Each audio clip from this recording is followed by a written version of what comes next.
The FBI recently raided the office and cannabis shop of Virginia State Senator Louise Lucas.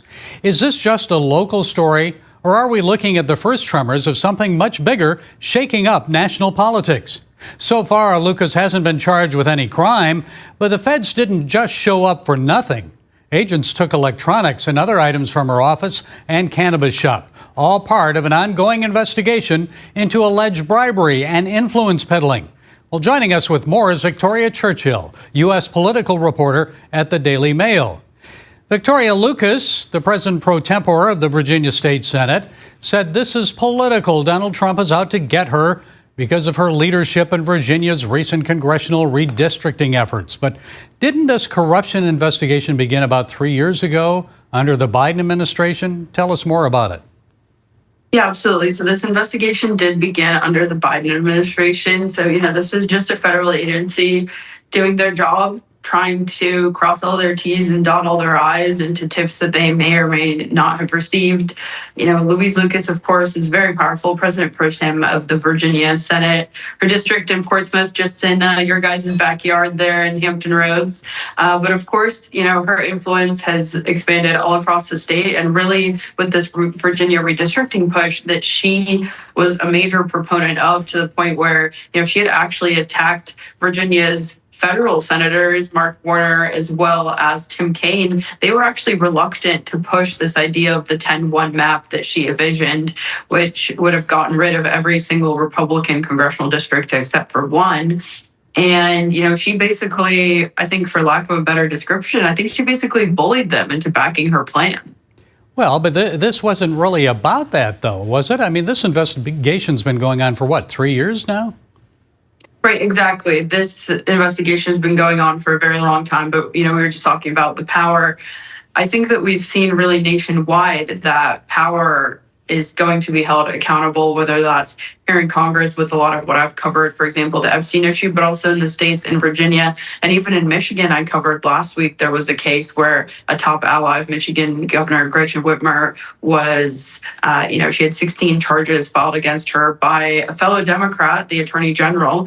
And so I think that this goes at this accountability push that we're really seeing nationwide really goes beyond partisanship, and that people are willing to hold members of their own political party accountable, which I think is, it's good for the country that people aren't willing to turn a blind eye. Well, I want to talk about that some more in a minute, but first back to Lucas. She owns a cannabis business in Portsmouth, Virginia, also some group homes and Medicaid facilities. So was this FBI raid more about irregularities in accounting at the cannabis business, or Medicaid billing with the group homes? Because we know Medicaid's been under investigation in Virginia. So what do we know? I think it's probably all of the above, right? She had claimed for a long time that she wasn't selling any illegal substances. I think that itself is under investigation. And also we look at the Medicaid thing, there's, of course, the fraud in Minnesota, another state where people have really been raising the alarm over there that, again, people just really can't get away with just having federal programs kind of be a blank check for anything that they want. And I think, again, that's good for the American taxpayer. We pay so much in taxes. Of course, in Virginia, we are basically under the new administration with Abigail Spanberger. She's looking to tax everything from, gym memberships, streaming services, things that everyday Americans enjoy that, are just little luxuries that people build into their budget, and they're trying to make them more and more expensive. And, of course, Lucas has been a big part of that as the Senate president pro tem. She's kind of the one in charge of shepherding all of this. And so, on the one hand, she's trying to squeeze every penny out of Virginians, but on the other hand, she may have potentially been misusing some of the funds that she's gotten from these taxpayer dollars. So really kind of alarm bells all around, and I'm looking forward to covering the investigation as it develops. Yeah, we'll find out more in the days ahead. But what does this mean on the federal level? The start of many more, do you think, anti-corruption raids across the country targeting our politicians? Yeah, absolutely. I mean, look, on the one hand, politicians write the laws, and on the other hand, they benefit from them. Like, that doesn't add up to me. And again, I think there's been pushes for accountability. Even for example, with stock trading and members of Congress, there's been several proposals that people have tried to shepherd through. And so, again, I think this is really just good for the average American citizen, good for the average U.S. taxpayer, where the ones writing the rules can't be the ones to bend them to their will, with knowing them really better than the average American. Trump's critics say this is only political retribution, and he complained about the weaponization of the FBI and DOJ under Biden, but now he's doing the same thing. Is he? No, I mean, again, as we talked about earlier in the show, this was an investigation that was started under the Biden administration. And so just because somebody of the opposite political party to the president is being held accountable doesn't mean that the investigation itself is political. And Victoria, it seems that state capitals are the new battlegrounds now. State leaders are coming to blows with the feds as Vice President J.D. Vance and his task force work to uncover Medicaid fraud and corruption in places like Minnesota, California, New York, just about every state. So do you see the most success on this coming on the federal or state level? And how likely is it that state leaders and opposing political parties would cooperate with Vance and the feds? Well, again, I think we're seeing people hold members of their own political parties accountable. Like I mentioned with Michigan, this is somebody that had fundraised extensively for the governor and other Michigan Democrats being held accountable by the Attorney General of Michigan, who is also currently a Democrat. And so, again, I think that this is something that goes beyond partisanship. I think state capitals are definitely the major battlegrounds, even though I personally cover Capitol Hill now. A lot of my background, I started covering Virginia politics, working for American Liberty News and the Republican Standard a few years ago.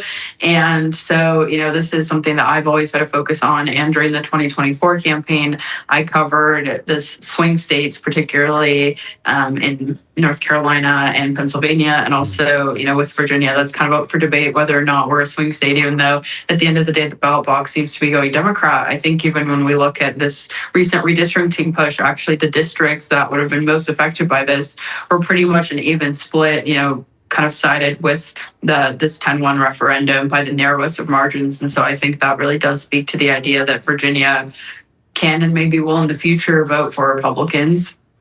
And so, again, I think that really speaks to the fact that, people want accountability, and particularly in things that they feel like they're going to be most affected by. That's when they turn out. That's when they vote for the leaders that will make decisions for them. Yeah, they want accountability. Many Americans often complain that the big name politicians rarely go to prison for fraud, bribery, and corruption. So do you agree with that? And what action do you expect will be forthcoming from the Trump administration in the days ahead?